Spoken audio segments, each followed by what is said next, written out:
Olá, estamos de volta com mais um episódio do Heavycast. Aqui a gente escala um elenco de sonhos de empreendedores, pessoas que trabalham com gestão, para a gente falar sobre empreendedorismo, gestão de pessoas, estratégia e tudo mais que a gente puder ter de assunto no mundo corporativo.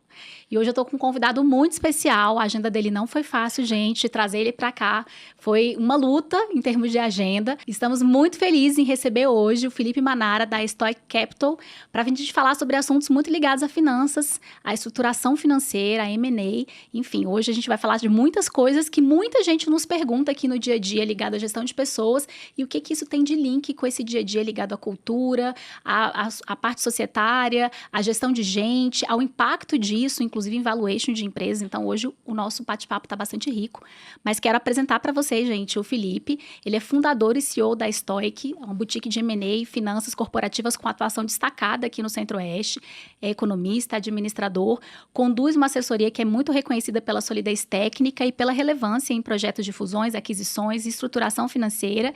E eles atenderam mais de 400 clientes e coordenaram transações que ultrapassam 9,5 bilhões de reais. Eles têm uma vasta experiência em conselho de suporte e administração e o Manara contribui diretamente para essa tomada de decisão estratégica e o desenvolvimento sustentável das empresas. A Stoic, ela vem promovendo, de fato, um impacto grande aqui no desenvolvimento, principalmente do nosso mercado regional, e vem contribuindo muito para a profissionalização dessas empresas, expansão, a ampliação do acesso à consultoria estratégica, inclusive de alto nível aqui no nosso mercado. Um prazer receber você aqui. Bom dia, Carol. Obrigado pela oportunidade. Queria dizer que eu estou muito honrado de estar num hall de tantos empresários de destaque, de tantos executivos de destaque que a gente tem aqui no Centro-Oeste, em Brasília, e para mim é um prazer poder compartilhar um pouquinho da nossa história aqui, um pouquinho dos nossos aprendizados nessa trajetória. Ai, fico muito feliz com o sim, né? O seu sim para estar aqui com a gente. Você é uma referência no nosso mercado aqui e começou muito cedo. A Stoic hoje é realmente uma referência aqui em M&A, em estruturação financeira no Centro-Oeste. E eu queria que você começasse contando um pouquinho da sua trajetória, da fundação da Stoic. Se teve algum momento em que você percebeu que estava no caminho certo, como é que foi essa jornada até aqui?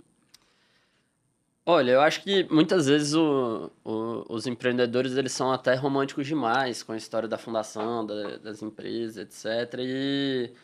E um dos valores que a gente tem na Stoic é até transparência, né?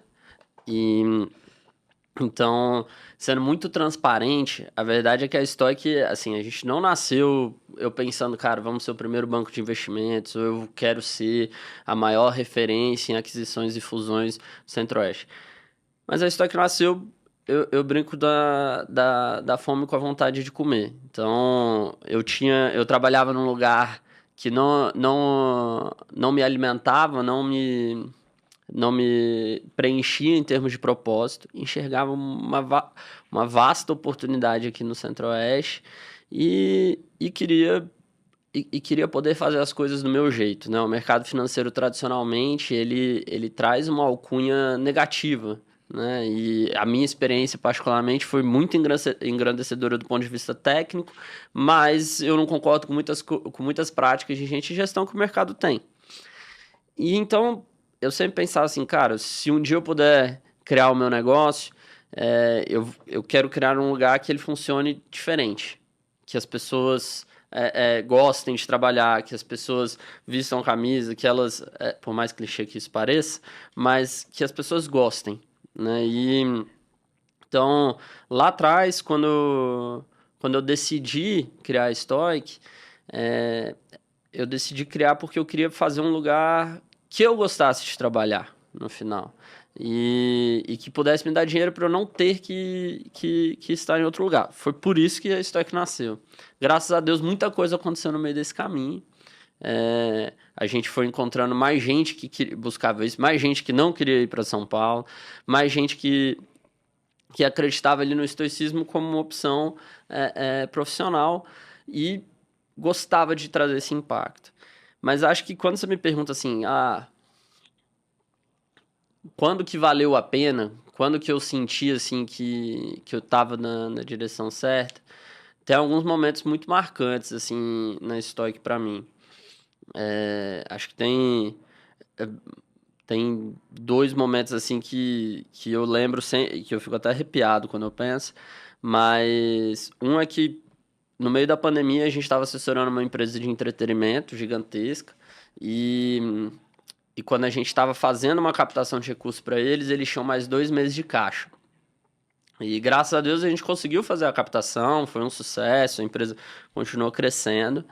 E no dia que a gente fechou a captação de recursos, a empresa tinha exatamente 34 dias de caixa. Então, ou a gente fechava a captação de recursos, ou eles iam quebrar.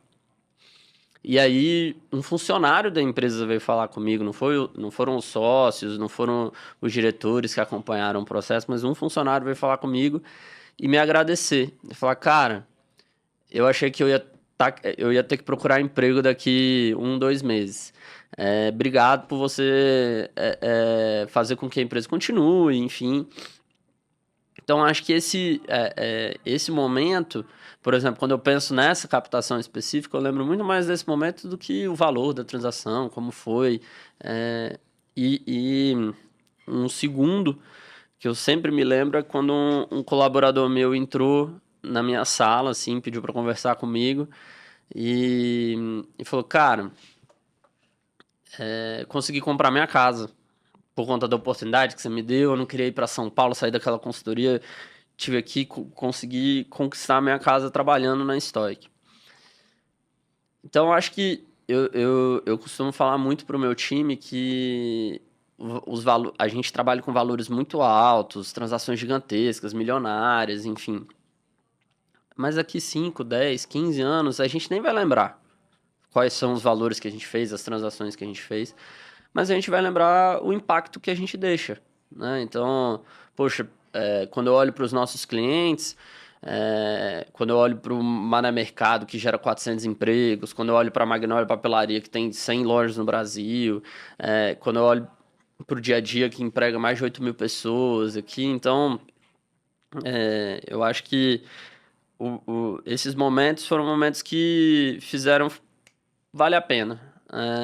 Acho que assim, acho que é muito mais sobre o impacto que a gente gera do que necessariamente sobre o dinheiro que a gente ganha, né? Então, trazendo um pouquinho. Incrível, não, e realmente, assim, esse impacto que é gerado dentro das empresas, ele é valioso, com certeza, para quem está ali envolvido e extremamente valioso para quem está recebendo isso, né? E entendo que pela característica até do nosso mercado, sei que vocês têm atuação nacional, mas que tem um olhar muito especial para o mercado do Centro-Oeste, mas a gente sabe que grande parte das empresas do Brasil e do mundo são empresas familiares. Sim. Essa é uma realidade que vocês têm, nós temos aqui como Heavy, quando a gente entra também com estruturação de estratégia de gestão de gente, e a gente sabe que a sucessão ela ainda é um grande desafio até para a longevidade das empresas. Perfeito. Eu queria entender, na sua perspectiva, na sua experiência, né, que tem que lidar com isso nos processos de estruturação financeira, até nos processos de M&A também, como é que você vê esse gargalo, né? O que ele representa de fato como impacto para essa longevidade e onde é que acontecem os grandes erros nesse processo? Olha, Carol, eu acho que principalmente falando aqui de Centro-Oeste e Brasília especificamente, né? Brasília, a gente está falando da segunda economia mais jovem do Brasil, né? Perto só para o Tocantins, para Palmas. O Distrito Federal, a empresa mais antiga do Distrito Federal tem 60 anos de idade. Então, a probabilidade de uma empresa no Distrito Federal ainda estar na primeira geração é muito grande. Sim. Então, muitas, diria a maioria esmagadora dessas empresas, elas não nasceram para se tornarem as grandes corporações que elas se tornaram aqui, as grandes referências que elas se tornaram. Então, a gente tem casos icônicos de médicos, de pedreiros, de comerciantes que vieram para Brasília no começo para buscar uma vida melhor e que, cara, viraram donos de hospital, de redes de hospital gigantescas, de construtoras muito grandes, de atacadistas enormes. Então, muitas dessas empresas não nasceram com o intuito de serem empresas. E tá tudo bem, sim. Né?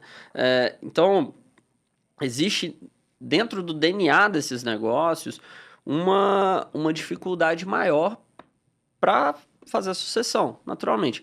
Porque o médico que veio lá atrás, ele não estava pensando, vou precisar ter um diretor, vou precisar ter um CFO, vou precisar ter uma consultoria de gente de Vou gestão, precisar estudar a gestão, né? plano de cargos e salários.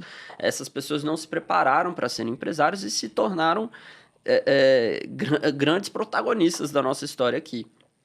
Então, é até um ponto que você já deve ter passado também. Muitas vezes no começo, principalmente para mim, comecei muito novo, eu tinha muita dificuldade para acessar os empresários, porque pô, muitas vezes a empresa do cara era mais velha do que eu. Sim, sim. E Então, deu certo até aqui, né? e deu muito certo. certo. E deu muito certo, exato. Então, ter esse jogo aberto de entender, cara, mas beleza, o que você quer fazer com o seu negócio? Qual é o legado que você tem? Porque ao mesmo tempo, como ele não pensou em ter uma empresa e acabou tendo um grupo gigantesco, ele nunca, muitas vezes, imaginou que aquilo pode ter valor para alguém, Sim. que aquilo pode ser vendido, né? E tirando a saúde, que a sucessão ela é um pouco mais clara, né? Então, sou filho de médico, vou trabalhar com meu pai, enfim, etc., na clínica. Nos outros negócios, eu já vi muitas vezes grandes empresários que nunca se perguntaram, cara, mas meu filho quer fazer isso? Ele vai trabalhar, ele vai conseguir suceder. Então, a sucessão, ela é um grande momento, eu acho, de reflexão, e aí não só reflexão profissional, mas até pessoal. Cara, o que que a gente quer fazer com a família? De vida, né? De vida, e aí a gente tem bons exemplos que você prepara a empresa para ela existir independente da família, né? E os filhos vão ou sentar no conselho, ou vão só ser acionistas e o negócio vai continuar existindo. Então, mas para isso você precisa de preparação, você precisa de governança, você precisa de assessoria, você precisa plantar isso, né? Ou, cara, vamos fazer uma saída e resolver a vida de todo mundo e cada um vai tocar a sua vida. Então, acho que aqui a gente vai passar um movimento muito grande nos próximos 10, 20 anos. A gente acredita de processos de venda de empresas, de IPOs, ou abertura de mercado, ou de sucessão. Então, porque a gente está passando, a maior parte das empresas está passando o bastão. E que eu acho muito bom, porque se essas empresas já chegaram até aqui sem vamos dizer assim, sem a complexidade técnica, sem as ferramentas que a gente vê em São Paulo, acho que a gente vai ter um movimento muito forte com essas empresas de sucessão ou de IPO que vão fazer com que elas se tornem ainda mais competitivas para o Brasil, né? Perfeito. E essa atuação dentro dessas empresas familiares, principalmente, ela envolve muito essa emoção. É família que está ali dentro, esses laços, inclusive essa falta de visão de que é um patrimônio, né? De que a empresa é um patrimônio, que precisa ganhar valor com o tempo. E a emoção, né? O apego, muitas vezes o apego àquilo ali. Como é que vocês conduzem? Como é que a Stoic olha para esses cenários e como é que conduz? Isso é extremamente complexo. A gente vivencia isso como RH também, em decisões ligadas à estruturação de políticas para tomada de decisão baseada em dados, em direcionamentos, para que não haja, às vezes, um cenário de prefere tal pessoa, prefere tal filho. É complexo. Como é que vocês, lidando com dinheiro, finanças, né, e direcionamento do que vai acontecer com aquele patrimônio, como é que vocês lidam com isso? A minha resposta é um dos motivos de por que eu acredito que a inteligência artificial não vai substituir por 100% o assessor de M&A. Porque eu brinco lá dentro que muitas vezes o nosso trabalho é mais ser psicólogo do que assessor de M&A. Então, quando a gente está passando por um processo, seja de sucessão, seja de cisão, seja até de venda mesmo, muitas vezes a gente mexe nos não combinados, ou nos combinados mal feitos, ou no que está intrínseco, mas o entendimento é diverso. Então, eu acho que existe uma competência que eu acredito que seja uma das grandes vantagens que a gente tem, que é chamada escutatória, né? Então, escutar, porque é impossível você fazer uma venda de uma empresa, você construir um plano de sucessão sem você entender o que cada um dos players que estão ali, o que cada um dos sócios, irmãos, pais, filhos, o que eles querem para o negócio. Às vezes você vai ter um filho que quer tocar um negócio, às vezes você vai ter um filho que não quer. Então, pô, será que eu não posso fazer uma venda parcial do negócio e permitir que o outro toque a empresa? Não, vou ter um herdeiro que vai tocar tudo, enfim. Ou esse herdeiro pode comprar os irmãos. Existem 1 milhão de soluções possíveis.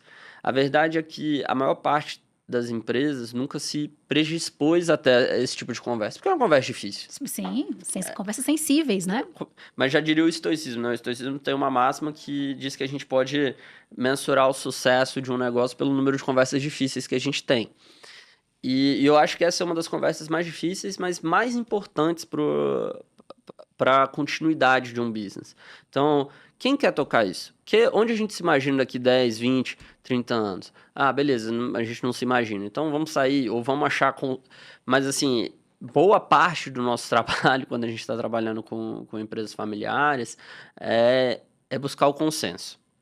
E buscar o consenso é muito complexo, porque as pessoas têm visões diferentes de mundo e tá tudo bem, mas como que a gente acha esse caminho, né? E muitas vezes você vai ter o fundador que acha... O fundador, muitas vezes a empresa é mais velho que os próprios filhos também. Sim. E aí ele acha, como todo pai acha que seu filho às vezes é mais bonito, então vale muito mais dinheiro do que realmente vale. Então, cara, a gente tem que construir essa realidade para ele de que não é bem assim. E para os filhos, às vezes, a mesma coisa. Então, assim, buscar esse consenso. E isso não acontece só com empresas familiares por si só, né? Eu tenho, eu tenho clientes que não são empresas familiares, mas são amigos que são sócios há 20 anos. Tem uma quase cultura irmão. familiar, né? A cultura familiar, do mesmo jeito. Então, a busca pelo consenso, ela é muito importante. Assim, a gente tem casos que eu já larguei o mandato, né? A gente já demitiu o cliente, porque eu falei, cara, não faz sentido pra gente continuar assessorando vocês, porque não existe consenso. Sim. Sim. Então, assim, por mais que a gente fale aqui, não, todo mundo concorda, mas aí na hora da gente seguir em frente, alguém tá jogando contra, fazendo peso e tal, não sei o quê, porque não concorda verdadeiramente com o direcionamento. Caminho. Então, a gente já demitiu o cliente por essa falta de consenso. Mas um dos meus sócios, até quando começou a participar mais de processos de M&A, eu lembro uma vez que ele me ligou e falou assim, cara, eu acabei de ficar 2 horas e meia com o cliente no telefone. Eu falei, por quê? Ele, basicamente, ele tava falando mal só da irmã dele. Eu falei, desse jeito mesmo. E é isso, escutar, e como que a gente resolve, como que a gente puxa, acha esse... Eu gosto muito de falar que no nosso universo não tem nem preto nem branco. É cinza, sempre cinza. Às vezes é um cinza mais escuro, às vezes é um cinza mais claro, e a gente está sempre buscando essa interseção para a gente sair do outro lado. Envolvem competências, assim, você falou de escutatória. A gente usa muito a escutativa, de fato, uma gestão de conflitos que vocês devem lidar diariamente, muito gestão de emoção. A gente pensa que finanças é simplesmente número, né? Dados, fatos, mas concordo plenamente com você. Não tem como uma máquina conseguir gerenciar, intermediar isso. A gente está falando de leitura de emoções, de perspectivas, de vontades. De fato, não tem como tirar o humano disso. E quero te fazer uma outra pergunta, a gente fechando esse ciclo aí, esse bloco de empresas familiares, mas uma coisa que a gente lida muito é quando a gente chega numa empresa, o fundador está ali ainda, isso é muito comum no nosso mercado, e as finanças da empresa estão totalmente centralizadas na mão do fundador.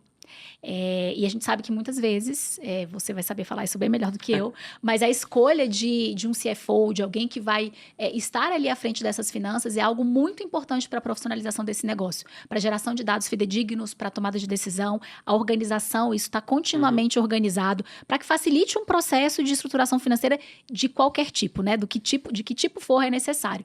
Eu queria que você trouxesse um pouquinho do que as empresas ganham com isso. Nós fizemos seleção de muitos CFOs para empresas que estavam se estruturando financeiramente e a gente vê como o caminho passa a ser mais acelerado e mais direcionado realmente, com mais segurança quando isso acontece. Como é que é essa perspectiva? Isso é real? Isso acontece? Não, acontece demais, né? Assim, acho que... Ou quando a gente está falando de empresas familiares, ou empresas mais antigas mesmo, existem duas opções, geralmente. Ou as finanças estão 100% centralizadas no fundador ou em um dos sócios, ou as finanças estão centralizadas Na controladoria, que é a dona Márcia, que começou a trabalhar lá quando ela tinha 18 anos, e hoje tem 48, mas é a dona do cofre. E se acontecer qualquer coisa com a dona Márcia, Acabou a empresa. acaba a empresa. Acaba a empresa, exato. E eu não tô tirando a importância da dona Márcia, Sim. eu acho que é muito importante. Sim. Na minha experiência, inclusive, eu vi casos de muito sucesso onde empresas gigantescas passaram a ter o CFO e a dona Márcia. Sim. E tá tudo Sim. bem. A guardiã do cofre, que cuida ali dos ativos da família, etc. Que tem um segundo olhar, mas que, infelizmente, nunca vai ter o arcabouço técnico que um diretor financeiro executivo tem. Para levar a empresa para o futuro, né? Pra levar a empresa para o futuro. Mas eu vejo assim, acho que o maior ganho que a gente tem com isso é muitas vezes quando o fundador, o empresário, ele se permite passar por esse processo, porque ele tem que se permitir. Ele tem que deixar, ele tem que aceitar que ele não vai mais controlar aquilo. E que muitas vezes é um controle até ilusório que ele tem, mas, enfim, ele tem que se permitir passar por esse processo. Mas quando ele permite e traz alguém mais qualificado do que ele para tocar a área financeira, duas coisas acontecem, tá? A primeira, o empresário tem tempo de fazer o que ele fez desde o começo para o negócio chegar onde ele está. Ou seja fazer relacionamento, seja estar vendendo, seja estar contratando outras pessoas boas, seja estar escolhendo terreno, expandindo a empresa. Então, assim, ele tira uma carga de trabalho muito grande dele que não é um trabalho que ele precisa fazer. Sim. Então, que ele consegue trazer. E segundo, ele traz muitas vezes uma evolução dentro da estrutura de capital da empresa, dentro do funcionamento dela. Pô, eu tenho um cliente que fatura mais de bilhão aqui, e que, cara, antes deles terem CFO, eles nunca tinham tomado R$1 de dívida. Porque dívida não é uma coisa ruim, desde que ela seja controlada, caiba dentro do negócio. Então, pô, pra que eu vou ficar comprando ônibus com capital próprio se eu posso ter um banco parceiro que vai me financiar, isso cabe dentro da empresa, etc. Ou, então, assim, ou tem um outro caso também que o empresário sempre empresta dinheiro para a empresa quando ela precisa ali para o caixa, etc., que é um movimento normal. E aí um CFO virou para ele e falou, cara, você sabia que você pode cobrar juros sobre capital próprio e você abater do seu próprio imposto de renda? Então, assim, o empresário ele ganha um arcabouço técnico que ele não tem instalado. E que vai se traduzir em número, que vai se traduzir em dinheiro. Eu brinco quando algum empresário fala, mas é muito difícil, pipipi, popopó, fala, cara, então vamos definir regras. Beleza, a partir de quanto você precisa olhar para os pagamentos, quais são as rotinas, como é que é o accountability, o que você quer saber mesmo, né? Porque acho que mas é um processo e o empresário tem que comprar ele. E acho que assim, a sinergia é muito importante, né? Todos os empresários, as empresas que a gente assessora, quando perguntam pra gente sobre CFO, falam, cara, a parte técnica é muito importante, sim, mas essa parte da confiança, da sinergia, é mais importante ainda. Então, às vezes é melhor a gente ter um CFO que não vai ser CFO de empresa listada, de capital aberto, mas beleza, com uma boa capacidade técnica, mas que, cara, ele tem a confiança do management, da alta administração ali, de que não vai fazer merda. Tem um alinhamento de valores, tem uma identificação, inclusive, isso é super importante. Sim. Consegue ter diálogo, né? Consegue acessar, consegue argumentar, consegue levar as coisas. Isso é precioso. Não, a gente tem um caso que a gente trabalhou junto, que beleza, a primeira seleção era um cara fantástico, extremamente técnico, etc. Mas tinha comportamentos que não estavam alinhados com a empresa. Então, assim, se a gente fosse fazer uma decisão técnica para esse nosso cliente, ia ter sido ele. Sim. Mas os comportamentos não se alinhavam com a empresa. E tá tudo bem. Sim. E aí veio o número 2 da lista e a vida seguiu e foi até melhor.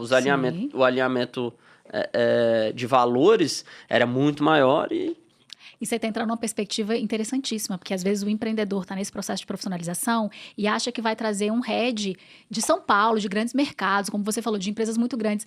O que ele vai ter que fazer aqui? O desafio dele aqui, às vezes, muitas vezes, vai ser colocar a mão na massa, montar time que às vezes não existe e que às vezes essa pessoa que vem de uma outra perspectiva muito mais estruturada não teve.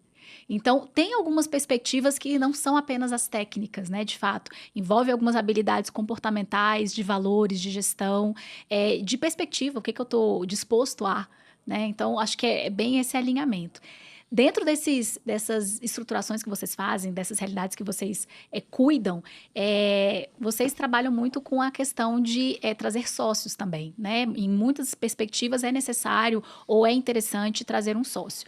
Eu quero saber de você, Manara, o que é mais difícil? Escolher bem o sócio ou integrar a cultura depois da transação realizada? Olha... Só pergunta fácil, né, que eu tô trazendo. Olha, eu acho que assim... Acho que isso vai depender muito do contexto da empresa. Porque, por exemplo, se o sócio for operador, ele tá no dia a dia, eu acho que é mais importante você escolher o sócio certo. Mas beleza, às vezes você pode trazer um sócio que ele é só acionista e ele não impacta tanto dentro da cultura. Mas eu com certeza acho que é o sócio. Então, quando a gente está assessorando alguma empresa, eu sempre falo que primeiro a gente tem que escolher gente. Então, cara, quem está sentado do outro lado que vai negociar com a gente, que vai fazer negócio e que depois a gente vai ser sócio. Eu tenho que lembrar isso sempre os meus clientes, porque às vezes a negociação entra na guerra e, meu Deus, e dedo na cara e tudo mais. Eu falo, cara, vamos lembrar que depois que assinar o contrato, a gente vai estar todo mundo dentro da mesma casa. Sim, sim, remando junto. Remando junto. Então, assim, eu acho que o sócio, ele é mais importante porque ele consegue também influenciar a cultura. Então, ele consegue ajudar esse processo de integração. Mas você tem que pensar em cultura, porque a estatística que existe é que, assim, o M&A ele não morre na negociação, ele morre no pós. Ele morre na integração, ele morre, seja de processo, seja de tecnologia, mas principalmente de pessoas. Porque funcionava de tal forma. E principalmente se forem culturas muito distintas. Sim, sim. Então, eu acho que escolher o sócio, eu falo que é mais importante do que casamento. Porque, assim, beleza, é importante você escolher um bom esposo, uma boa esposa, mas você não envolve o dinheiro, a vida de tantas outras pessoas como uma empresa envolve no momento de escolher um sócio. Porque escolher um sócio errado, ele te custa mais que um divórcio. Sim. Às vezes custa até um divórcio. Um divórcio bem caro também. Sim. Então, eu acho que escolher um sócio, o sócio correto é muito importante. Então... O que você acha que não é negociável? É inegociável nesse processo de escolha de sócio? Eu acho que a gente tem que levar... Acho que... Quando a gente está olhando, buscando um sócio, a gente tem que pensar muito em valores. Porque quais são os valores que a gente busca? Quem que a gente está imaginando ali do outro lado? Porque todo o resto, ele é negociável, né? Então, a governança, como é que vai funcionar, etc., tomada de decisão. Mas quais são os valores que regem esse sócio, essa empresa? Porque no momento da desavença, são os valores que acabam entrando na linha para uma tomada de decisão. Então, quais são os valores? O que a gente leva em consideração dentro da nossa empresa? Então, assim, eu brinco muito que a gente primeiro precisa ser amigo para depois fazer negócio. Porque senão é muito difícil disso acontecer. Então, eu acho que eu não negociaria os valores, porque se você cede nos seus valores, uma hora isso vai dar problema dentro da relação. Com certeza. Eu jamais negociaria, por exemplo, e é engraçado isso, né? Assim, muitas vezes a gente tem a empresa que é muito antiga, o cara vira e fala assim, cara, eu vendo, mas eu quero a garantia de que vão tratar meus funcionários da mesma forma que eu tratava até eles se aposentarem. Então, assim, o que desde a sua fundação foi inegociável para você? Eu acho que isso eu traria para a mesa.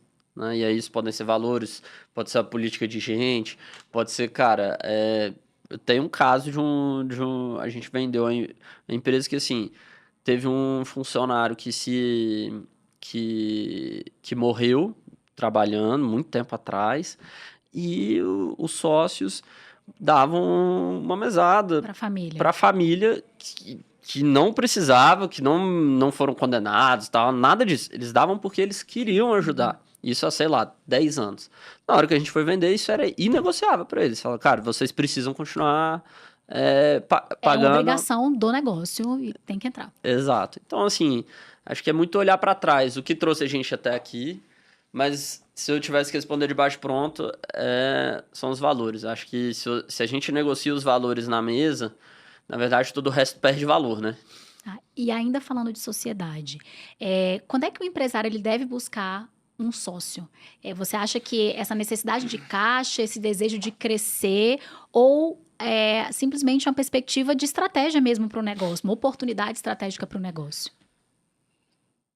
Sempre que a gente recebe um cliente ou alguém que quer começar a passar por esse processo de captação de recursos ou de trazer sócio, eu sempre pergunto, cara, mas o que você quer? O que você precisa?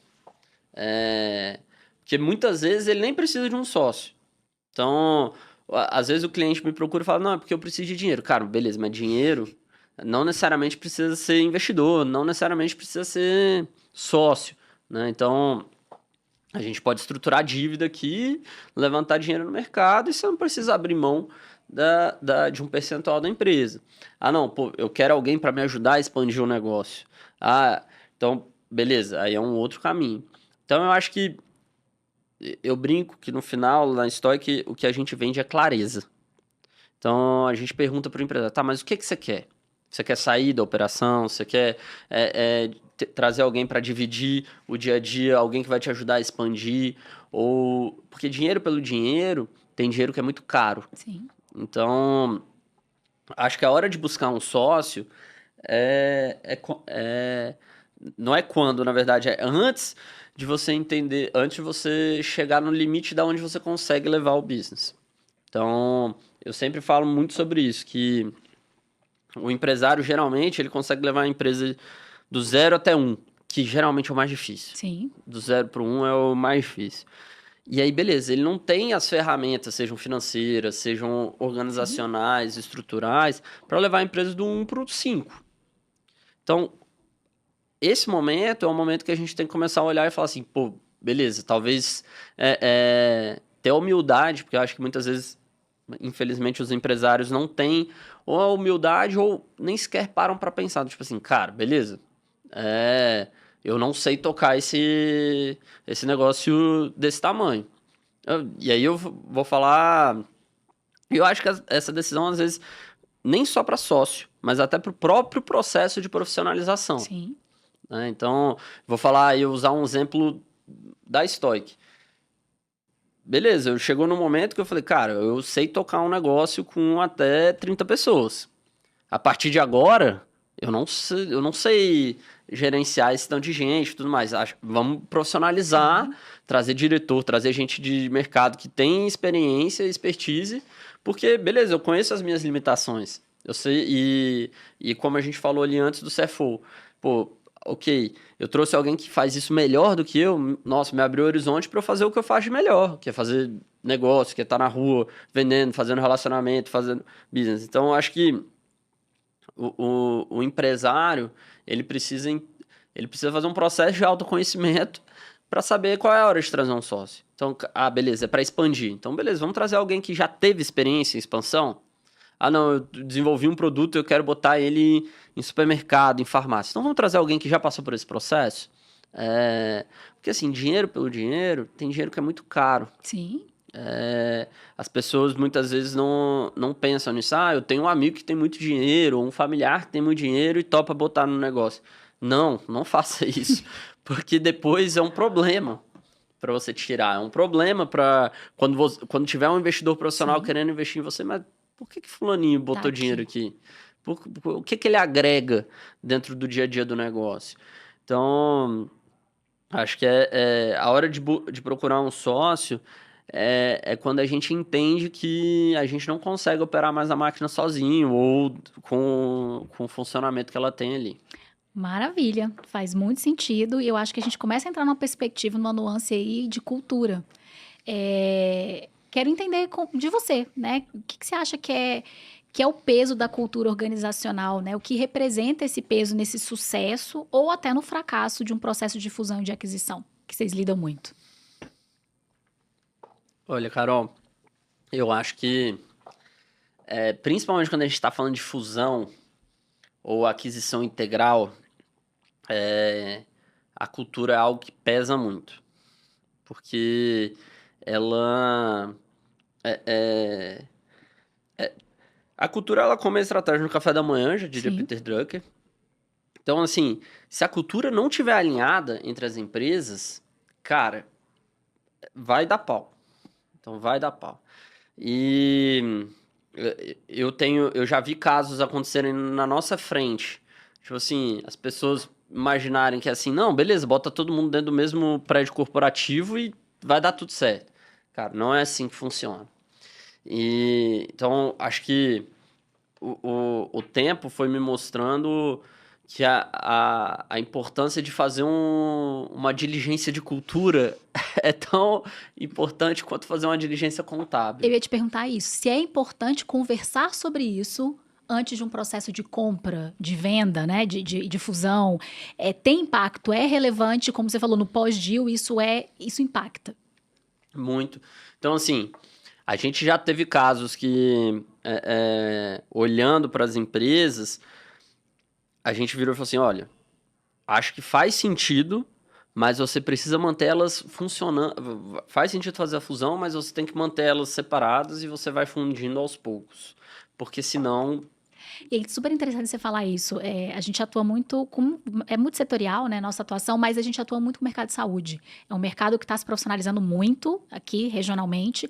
E escutei recentemente, tem 2 semanas, de um médico que é empreendedor, falando que adquiriu uma clínica dentro da mesma área, mas que ele pontuando, olha, as minhas outras unidades estão performando muito bem de acordo com o que eu direcionei, mas essa que eu adquiri, não, ela não está caminhando como eu gostaria. E você vê claramente que tem algo relacionado ao alinhamento cultural. O que ele espera de fato, o que ele quer implantar ali de processo, do que é feito de fato quando ele não está olhando, né? Então, tem de fato um impacto da cultura no dia a dia, né? Não, completamente. Assim, a gente tem um caso que a gente assessorou a fusão e as empresas elas perderam as sinergias que elas ganharam, porque ao invés de pegar o melhor que cada um tinha, eles pegaram o pior que cada um tinha. Então, assim, beleza, juntaram os dois departamentos financeiros. Cara, um funcionava de um jeito, outro funcionava de outro. Picuinha, caos na terra, enfim, Um gasto de energia um gigantesco. gasto de energia gigantesco. Então, essa preparação. Eu tenho um caso que a gente ficou, acho que uns 6 meses depois que a gente fechou o deal, 6 a 8 meses, fazendo todo um processo que a gente chama de PMI, né? Que é Post-Merger Integration, que é, que é acompanhando. Cara, que eram, assim, dois universos muito distintos. Eu tava falando de uma empresa de economia mista, fazendo negócio com empresários. Então, aqui o cara não ganha bônus. Aqui o cara não tem nenhum incentivo para trabalhar depois das 6 da tarde. Aqui não, do outro lado, o empresário, ele meta, lucro. Então, assim, como que a gente faz com que esse negócio dê certo? E acho que só tem um jeito, que é sentando, entendendo a cultura, fazendo diagnóstico. E escolhendo, acho que muitas vezes, principalmente quando a gente está falando de fusão ou aquisição, os empresários não. A gente tem uma discussão ali, beleza, qual a marca que vai prevalecer? Qual é o sistema que vai prevalecer? Qual é a cultura que vai prevalecer? Isso tem que estar em acordo. Sim. Vai ser a cultura da empresa A, vai ser a cultura da empresa B. Porque senão isso não. E é a mesma coisa quando a gente vende. Uhum. Eu vejo isso. Eu tenho um caso icônico, 2 casos icônicos que eu acho que são muito importantes. Um uma empresa grande daqui de Brasília procurou a gente e falou, cara, a gente está com uma proposta gigantesca de um fundo de private equity que quer comprar 51% da empresa. Beleza, fomos lá, trabalhamos, analisamos tudo mais, a proposta realmente era muito boa. E aí eles me perguntaram o que eu achava. Eu falei, olha, vou ser muito sincero com vocês. Vocês vão ter um lock-up aqui. Lock-up é o tempo de permanência mínimo que você tem depois de vender a empresa, que você tem que continuar lá trabalhando. Vocês vão ter que ficar aqui trabalhando 5 anos. Vocês construíram esse negócio do zero. Vocês tomam hoje absolutamente 100% das decisões. Vai chegar um monte de gente de terno da Faria Lima que não entende do teu negócio, mandando em vocês, com 51%. Vocês têm menos de 40%. Será que faz sentido? Porque assim, beleza, vocês vão colocar dinheiro no bolso, mas vocês vão ser infelizes. Porque a cultura de vocês vai morrer. Vocês vão estar trabalhando... Vocês vão trabalhar obrigatoriamente para uma galera que não são vocês que vão escolher quem são, né? De fato. Exatamente. E eu tenho um outro caso de um cliente nosso que vendeu a empresa, foi incorporado. E aí, um dia ele me ligou e ele falou, cara, sinto muita falta de tomar as decisões. Porque o nosso negócio era quase uma startup e agora eu entrei dentro de uma indústria, que é muito mais rígida. Sim, o processo de tomada de decisão mais lento, né? Não, mais lento, é isso. Muitas vezes um processo de decisão com outra lógica de decisão. Então, e é isso. E aí, eu acho que o empresário, o empreendedor, ele não leva isso tanto em consideração. Como é que é o dia 1 depois do deal? E todos os outros, né? Exato. Como que vai funcionar? Então, eu acho que essas coisas são os aspectos subjetivos dentro de uma transação que muitas vezes um assessor padrão não faz. E assim, acho que a gente na Stoic tende a olhar muito mais para esse lado humano por vários motivos, mas principalmente porque, cara, Brasília, por mais que seja essa pujança, todo mundo se conhece. Sim. Então, eu sei que o meu cliente, provavelmente eu vou encontrar ele daqui 2, 3 semanas, e eu quero fazer o que é melhor para ele. Sim. Então, muitas vezes eu olho e falo assim, cara, não faz isso, você vai ser infeliz. E talvez eu seja a única pessoa que possa te avisar que você vai ser infeliz. E assim, ainda assim, se você quiser tomar essa decisão, vai com Deus. Mas esse caso específico que eu tava falando que o cliente foi incorporado, eu avisei, eu falei, olha, cara, acho que vai ser um processo muito doloroso. Mas se vocês quiserem continuar, eu tô aqui, sou assessor de vocês, vamos embora. Mas eu não faria o negócio. Uhum. E tá tudo bem. Então, acho que esse cuidado... E acho que é isso. E as pessoas esquecem, né? Que quando a gente... Principalmente pro fundador, Sim. o empresário. Cara, quando você funda uma empresa, você está fundando um mundo. Sim. Um pequeno mundinho que funciona com as suas regras, com os seus comportamentos, com os seus valores, com a sua cultura, com tudo que traz de identidade. E alguém tá comprando aquilo. O que vai acontecer com aquilo? Né? O que você quer que aconteça com aquilo? E isso tem que ser alinhado dentro da transação. Sim, totalmente. Porque senão vai ser do jeito que ele quiser. Se isso não é alinhado, E né? você vai só aceitar, né? Tem Você que vai só engolir assistir. aquilo ali. Tem uma pergunta que todo mundo faz pra gente e que eu vou jogar essa bola pra você, Manara. As pessoas perguntam muito essa perspectiva relacionada à gestão de gente, né? De gente e gestão. Se processos, políticas de gestão de pessoas, uma cultura organizacional forte, saudável, como a gente já falou aqui, se elas contam num valuation. Eu acho que principalmente quando a gente está falando de negócio de serviço, eles valem muito mais. Sim. Tá? Mas sim, porque desde uma política de gestão mal feita, então quando você tem funcionários underpaid, por exemplo, isso vai contar na hora da gente estar olhando e falar, cara, beleza, pô, mas o cara tá pagando 5 mil para um cargo que de mercado é 8, 10. Isso não existe, a gente precisa ajustar. Né? Ou do mesmo jeito quando é para mais. Então, pô, beleza, estou comprando esse negócio de saúde aqui que o médico ganha muito mais do que no mercado. Uma folha, né, pesada. Uma folha pesada. Então, isso também vai te penalizar dentro do valuation. Mas uma construção de política de gente que sólida, sólida, que valoriza, que ajuda com que o negócio cresça, ele faz o seu negócio valer mais. Por diversos motivos. Porque, cara, se eu tenho um churn menor, eu tenho menos gastos trabalhistas. Se eu tenho um histórico baixo de ações trabalhistas, eu vou ser menos penalizado na venda. Porque, assim, tem um cliente que, cara, toma 40 processos trabalhistas todo mês. Então, cara, numa eventual transação... então, assim, numa transação, quem for comprar vai fazer a conta de que ele vai tomar pelo menos 500 processos trabalhistas. Passivo, né, ali. Exato. Então, assim, você ter uma boa política, você ter uma boa gestão de gente, isso valoriza o negócio, porque eu diminuo o liability, né, o risco que o negócio tem, os nossos passivos, eu aumento a longevidade do business, né? Eu acho que isso é E um dos componentes, quando a gente está avaliando uma empresa, é a perpetuidade, a longevidade do negócio. Então, sim, faz. Ainda mais numa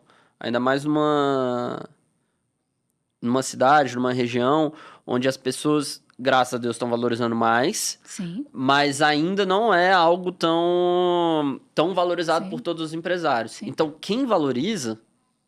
sai na frente, sai na frente. Tem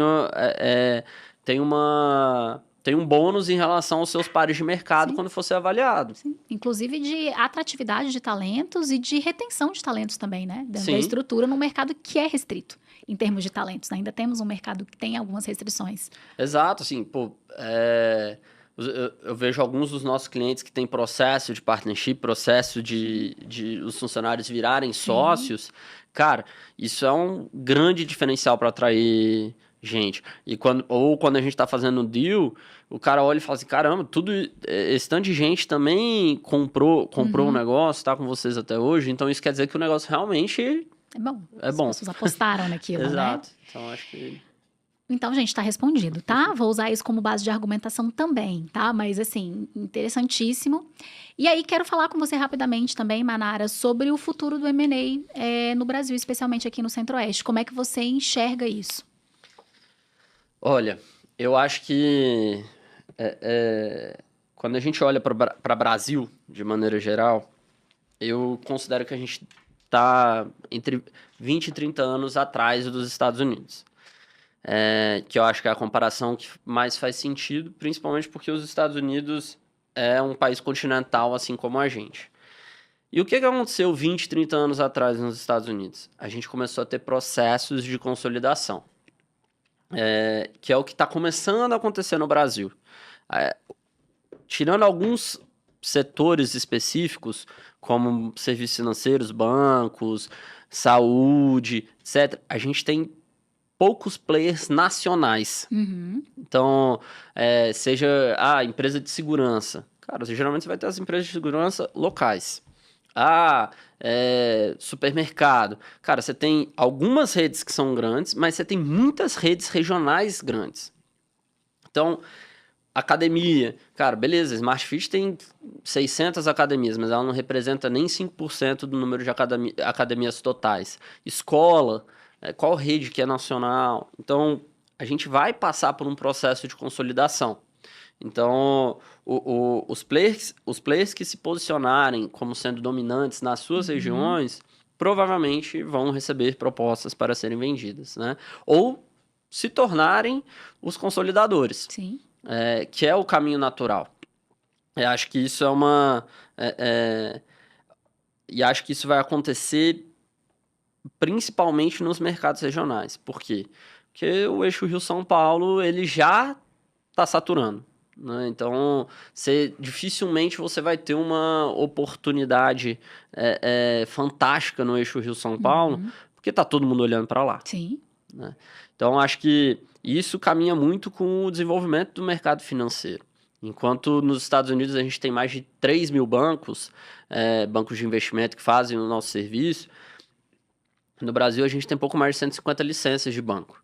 Então, e desses 150, 90% estão na Faria Lima. Sim. Muito provavelmente os seus recursos, os fundos de investimento que você aplica, eles são de lá. Uhum. Então, a tendência nos próximos anos é a descentralização desse capital. Então, que o estoque de capital do empresário brasiliense, do empresário do Centro-Oeste, seja reinvestido aqui. Seja colocado em negócios aqui, que vai, por si só, fortalecer o processo de aquisição e fusão regional e fortalecendo esses polos. Então, nos Estados Unidos, a gente tem Nova York como principal centro financeiro, mas você tem o Texas, você tem São Francisco, você tem Miami. Então, eu vejo que a tendência natural é que a gente tenha cada vez mais essa descentralização e um processo de M&A muito forte. Olhando especificamente para o Centro-Oeste e para Brasília, eu acho que a gente tem uma oportunidade ímpar. Por quê?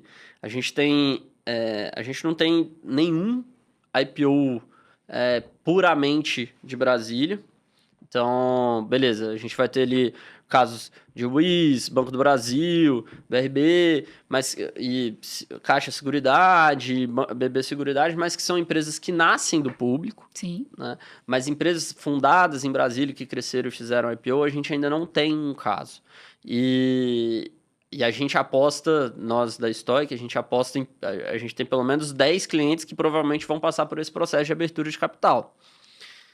Então, a gente tem uma oportunidade ímpar aqui no Centro-Oeste de liderar um movimento de descentralização. A gente tem gente muito boa, a gente tem uma cidade com logística facilitada, com boas universidades.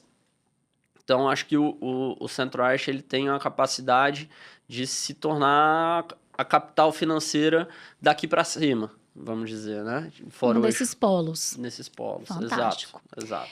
E para os empreendedores que estão ouvindo a gente, o que eles precisam começar a fazer agora para se tornar essas empresas investíveis ou atraentes para esses potenciais sócios?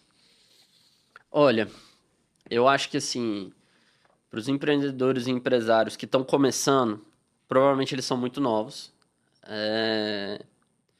E acho que eles têm que pensar num plano de médio e longo prazo. Acho que isso é muito importante. Eu vejo que a nova geração de empreendedores e empresários, muitas vezes eles são, não como se eu fosse muito velho, né? Mas eles querem nascer sendo a Volvo, eles querem nascer sendo a próxima Ambev. Calma. Vamos resolver um problema de cada vez. Né? Qual é o problema que a gente está resolvendo? E eu vejo que, assim, tem um conceito do Jim Collins que a gente gosta muito dentro da Stoic e eu acho que ela valoriza muito as empresas, que é ser uma empresa de alto impacto. O que é ser uma empresa de alto impacto? É ser uma empresa que faz falta para o ecossistema. Qual a falta que o seu negócio faz? Então, assim, eu acho que essa é a maior métrica de sucesso de valuation que tem. E eu vou tentar tangibilizar. Cara, teve um cliente que a gente foi vender que ele era o único cliente que fazia o que ele fazia aqui em Brasília. Então, o valuation dele não é 5, é 50, porque ele é o único. Sim. Porque se ele não existir, ninguém ocupa aquele espaço. Né? Acessa aquele serviço ou aquele produto. Exato. Fantástico. Então, assim, para os empreendedores e empresários que estão começando agora e que querem ser investidos, cara, escolha uma coisa. Qual é o problema que eu quero resolver? Por que eu resolvo melhor do que os outros? E qual a falta que eu vou fazer para a cidade, para esse estado, enfim, se eu não existir? Porque acho que se você buscar isso todos os dias, os investidores, o capital, ele vai enxergar valor em você. Porque ele sabe que ninguém vai fazer o que você faz. Ah, não, beleza, se você só vende pão, cara, tem outras 100 pessoas que vendem pão, então por que eu vou investir em você? Então, acho que buscar construir esse caminho para ser uma empresa que faça falta. Acho que esse é o principal. Grande questão. Fantástico. Manara, você é extremamente admirado. Gente, Manara é Forbes Under 30, tá? Então, construiu tudo isso. E se você pudesse deixar uma mensagem para jovens empreendedores que sonham em trilhar um caminho como o seu, qual que é o direcionamento em termos de formação, como é que eu organizo minha vida em termos de perspectiva, de dia a dia? Conta um pouquinho, a gente sabe que você trabalha pra caramba. Olha, eu acho que não tem muito. Eu acho que não tem muita fórmula mágica, não. Eu acho que é trabalho, trabalho, trabalho. Assim, acho que eu comecei a construir a Stoic, eu tinha um emprego. Então, e eu tava na faculdade ainda, né? Terminando. Então, assim, eu não tinha minhas noites, porque eu tinha aula, e eu não tinha os meus dias, porque eu estava trabalhando. É, Então, eu comecei a acordar mais cedo. Então, até hoje eu acordo 4 da manhã, mas se eu não tinha tempo, eu precisei começar a criar tempo. E comecei a fazer os primeiros projetos da Stoic no final de semana. Então, assim, eu acho que muitas vezes a gente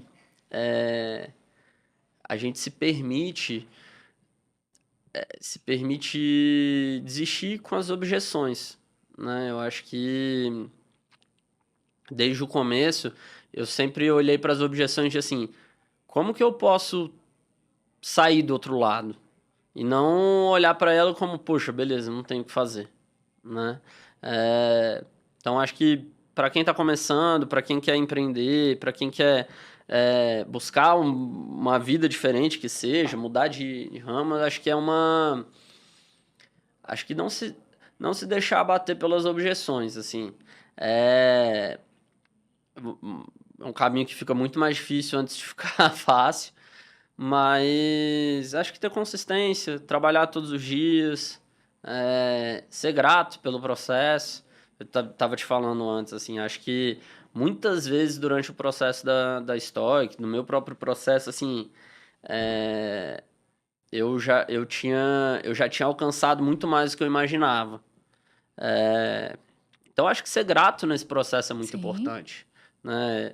Ser grato e continuar todos os dias, assim. Acho que a beleza dos juros compostos é, é muito grande, né? Então, acho que a gente... Acho que é isso, assim. Se eu pudesse deixar uma, uma mensagem para os jovens que vão começar, assim... Geralmente a gente acha que a gente é pior do que a gente realmente é, né? Quando na verdade a gente é melhor do que a gente realmente é. Então, assim, confio em vocês, trabalhem, eu acho que o resto é. Todas as vezes que eu dei sorte, a sorte me encontrou trabalhando. Então. é fruto a ser colhido, né? Tem muito plantio antes. E a gente está caminhando para o nosso encerramento, gente, desse super bate-papo. Eu tenho só duas últimas perguntas para o Felipe Manara.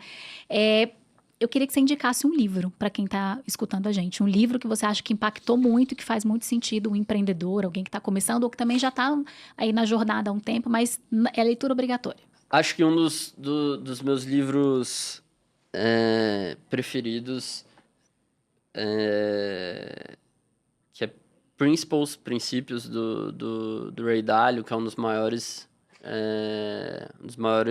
empresários do mercado financeiro no mundo, que me fez olhar para o mundo de outra forma, né? Acho que me introduziu a, a liderar e tocar um negócio muito mais pelos princípios do que necessariamente pelos processos, pela gestão, né? Acho que quando eu li Principles pela primeira vez, foi quando eu entendi que eu falei, cara, eu consigo mudar processos, eu consigo mudar gestão, mas para mudar gente, para evoluir, fazer as pessoas se desenvolverem, isso não é tão simples. Então eu preciso ficar bom nisso. Porque, cara, processo você contrata, sistema de gestão você troca, você contrata uma consultoria, etc. Mas liderar, desenvolver, cuidar das pessoas, que é quem cuida do negócio no final, que é quem faz você Sim. crescer, enfim. Isso não dá para comprar. Você pode ter assessorias, você pode ter consultorias que vão te ajudar com as ferramentas, mas o software é você que tem que instalar na empresa. Sim. Então, acho que esse é um dos livros que mais abriu a minha cabeça de como tocar o negócio e de como estruturar para que ele pudesse crescer, né? Fantástico, gente, tá vendo, né? Finanças e pessoas se encontrando aí no caminho. E por último, queria uma dica sua. Que empresário aqui do DF a gente não pode deixar de entrevistar no Hevcast? Vou falar de uma pessoa que eu admiro muito, que são nossos clientes, são nossos parceiros, etc. Mas o Carlos Alberto Sá, fundador da Voitu, do Grupo Voitu. Grupo de 40 anos. Farei o convite. Te ajudo, se eu puder. Me ajude para ele estar aqui com a gente e contar um pouco da história. Vai ser fantástico. Quero deixar esse espaço para você falar um pouquinho, rapidamente, da Stoic, dos canais de vocês, para a gente poder acompanhar. Agradecer imensamente sua participação, você ter tirado um tempinho. Gente, realmente a agenda é complexa. Fazer tudo isso rodar, a gente sabe que é complicado. Mas aprendi demais hoje. E deixe aí o seu último recado e as redes aí da Stoic. Bom, pessoal, acho que a Stoic ela nasceu com a missão de democratizar o acesso às finanças para os empresários locais, para os empresários do Centro-Oeste. E hoje, graças a Deus, a gente é muito feliz de já ter vencido essa missão.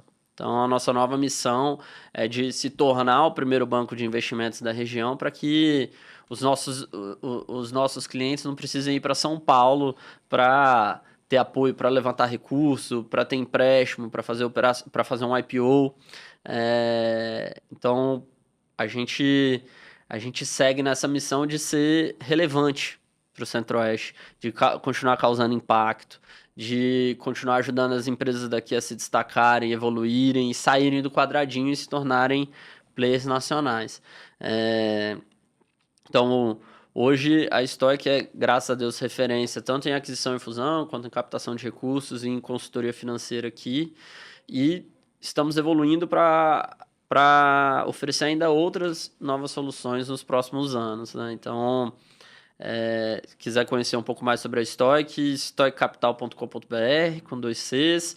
Nosso Instagram / Stoic Capital também com 2 Cs. Então, podem nos procurar. Eu vou adorar tomar um café com vocês no nosso escritório, no nosso time também. Muito obrigada, Manara. É um prazer tê-lo aqui. Você que está escutando a gente, segue a gente no canal aqui do Hevcast no YouTube. A gente traz, cada 15 dias, empresários que estão fazendo a diferença aqui no Centro-Oeste, principalmente, mas também em todo o Brasil. E é sempre um prazer contar com a sua audiência. Obrigada.